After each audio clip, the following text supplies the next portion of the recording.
બાળમિત્રો, સત્સંગ દીક્ષા અધ્યયનના ક્લાસમાં આપ સર્વેનું સ્વાગત છે. આ ક્લાસમાં આજે આપણે શ્લોક નંબર 79 અને શ્લોક નંબર 80 એનો અભ્યાસ કરીશું. સૌ પ્રથમ 79માં શ્લોકની પહેલી કડીનું અહીંથી હું ગાન કરીશ. બરાબર તેને ધ્યાનથી સાંભળજો. ભક્તિ પ્રાર્થન સત્સંગ હેતુના પ્રતિવાસરમ. ફરીવાર, ભક્તિ પ્રાર્થન સત્સંગ હેતુના પ્રતિવાસરમ. આ શ્લોકની કડીના છૂટા છૂટા શબ્દો સમજીએ. ભક્તિ પ્રાર્થન સત્સંગ હેતુના પ્રતિવાસરમ. પહેલો શબ્દ છે ભક્તિ પ્રાર્થન સત્સંગ હેતુના. ચાર શબ્દો છૂટા છૂટા સમાયેલા છે. ભક્તિ પ્રાર્થન સત્સંગ હેતુના એટલે કે ભક્તિ પ્રાર્થના તથા સત્સંગ માટે. બીજો શબ્દ છે પ્રતિવાસરમ. પ્રતિવાસરમ એટલે કે નિત્ય પ્રત્યે, રોજ. આખી કડીનું આપણે સમૂહમાં 2 વાર ગાન કરીએ.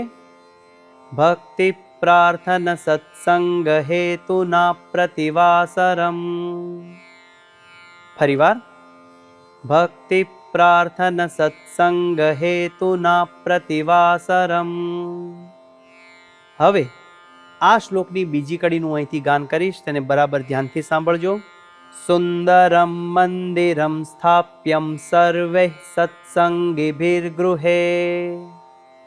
ફરીવાર, સુંદરમ મંદિરમ સ્થાપ્યમ સર્વે સત્સંગીભિર્ગૃહે. આ કડીના શબ્દોને છૂટા છૂટા સમજીએ. સુંદરમ મંદિરમ સ્થાપ્યમ સર્વે સત્સંગીભિર્ગૃહે. સુંદર મંદિર સ્થાપવાની વાત છે. સર્વે કહેતા કે બધા. છેલ્લો શબ્દ છે સત્સંગીભિર્ગૃહે. એમાં 2 શબ્દ છે.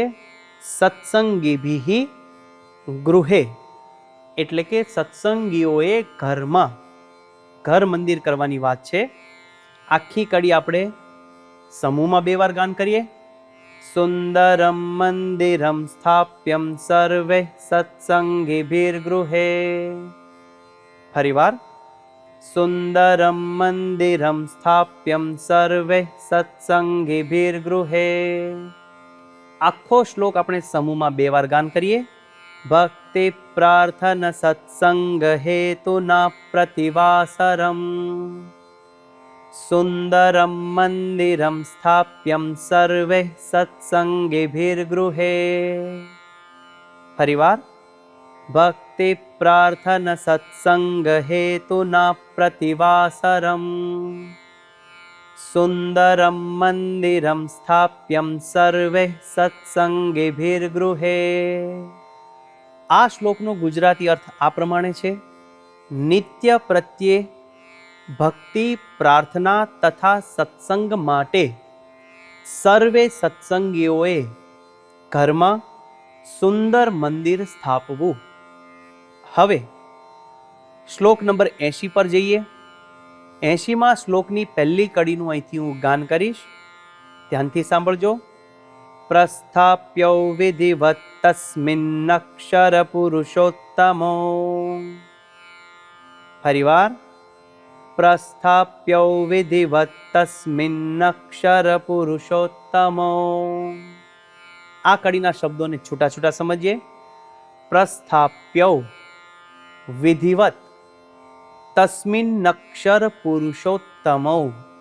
પહેલો શબ્દ છે પ્રસ્થાપ્યો એટલે કે પ્રસ્થાપિત કરવાની વાત છે. છેલ્લો શબ્દ છે તસ્મિન્નક્ષર પુરુષોત્તમો એટલે કે તસ્મિન અક્ષર પુરુષોત્તમો. તેમાં અક્ષર પુરુષોત્તમ મહારાજ પધરાવવાની વાત છે. આખી કડીનું સમૂહમાં 2 વાર ગાન કરીએ. પ્રસ્થાપ્યો વિધિવત તસ્મિન્નક્ષર પુરુષોત્તમો. ફરીવાર, પ્રસ્થાપ્યો વિધિવત તસ્મિન્નક્ષર પુરુષોત્તમો. હવે આ શ્લોકની બીજી કડીનું અહીંથી ગાન કરું છું, તેને ધ્યાનથી સાંભળજો. ગુરવશ્ચ ગુણાતીતા ભક્ત્યા પરંપરાગતાઃ. ફરીવાર, ગુરવશ્ચ ગુણાતીતા ભક્ત્યા પરંપરાગતાઃ. હવે આ કડીના શબ્દોને છૂટા છૂટા સમજીએ. ગુરવશ્ચ ગુણાતીતા ભક્ત્યા પરંપરાગતાઃ. પહેલો શબ્દ છે ગુરવશ્ચ એટલે કે ગુરુઓ. છેલ્લો શબ્દ છે પરંપરાગતાઃ. એમાં બે શબ્દો છે, પરંપરા આગતાઃ, કહેતા કે પરંપરામાં આવેલા. તો બાળમિત્રો, આ કડીનું સમૂહમાં બે વાર ગાન કરીએ. ગુરવશ્ચ ગુણાતીતા ભક્ત્યા પરંપરાગતાઃ. ફરીવાર, ગુરવશ્ચ ગુણાતીતા ભક્ત્યા પરંપરાગતાઃ. હવે આખા શ્લોકનું બે વાર સમૂહમાં ગાન કરીએ. પ્રસ્થાપ્યો વિધિવત તસ્મિન્નક્ષર પુરુષોત્તમો. ગુરવશ્ચ ગુણાતીતા ભક્ત્યા પરંપરાગતાઃ. ફરીવાર, પ્રસ્થાપ્યો વિધિવત તસ્મિન્નક્ષર પુરુષોત્તમો.